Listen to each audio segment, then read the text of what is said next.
SC घटकातील बांधवांना महत्वाची सूचना करतोय. 3 पक्षापासून सावध राहायचं. ते 3 पक्ष कोणते? जे सत्तेत आहेत त्याला महायुती म्हणतो.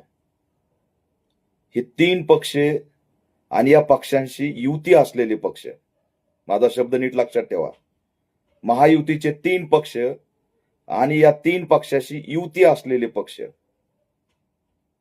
दलित विंग म्हणून, सेल म्हणून, युती म्हणून, आघाडी म्हणून, एससी विंग म्हणून, जे कुणी या 3 पक्षाशी संबंधित आहेत त्यांच्यापासून सावध राहा.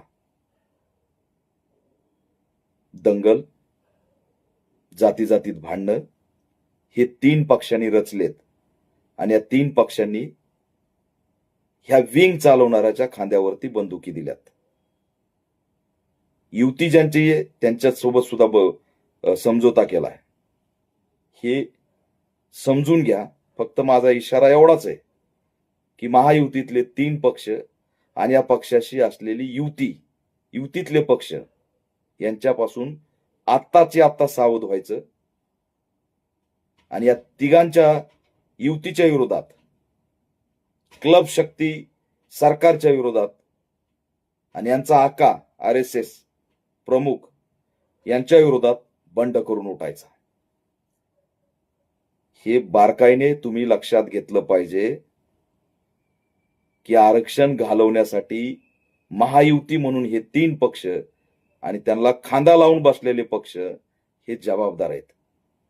आणि त्यातलेच पक्ष आणि त्यातलेच आमदार आरक्षण वाचवण्याचं नाटक करतायत. आणि हे नाटक करत असताना 2 जातीत भांडणं कसे लागतील, 2 जातीत दंगली कशा भडकतील यासाठी प्रयत्न करतायत. त्यांना हात जोडून सांगा, बाबा तू लय महान आहेस, खूप महान आहेस, तुझ्या एवढा महान कुणी नाही.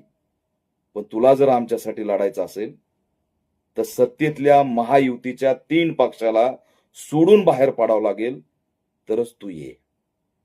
जे आरक्षण संपवायला निघालेत त्यांच्या मांडीला मांडी लावून तू बसणार आणि पुन्हा आम्ही आरक्षण वाचवण्याच्या लढाईत सुद्धा आहेत हे सांगणार. ही योग्य नाही. हे समजून सांगा, तरच आपली लढाई ही परफेक्ट दिशेने जाईल. नाहीतर जातीत भांडणं, जातीत दंगली, आरक्षण घालवणारेच डोके फोडायला आपलीच माणसं पाठवतील. मला काय म्हणायचंय काय नाही हे तुम्ही समजले असाल एवढी अपेक्षा बाळगतो.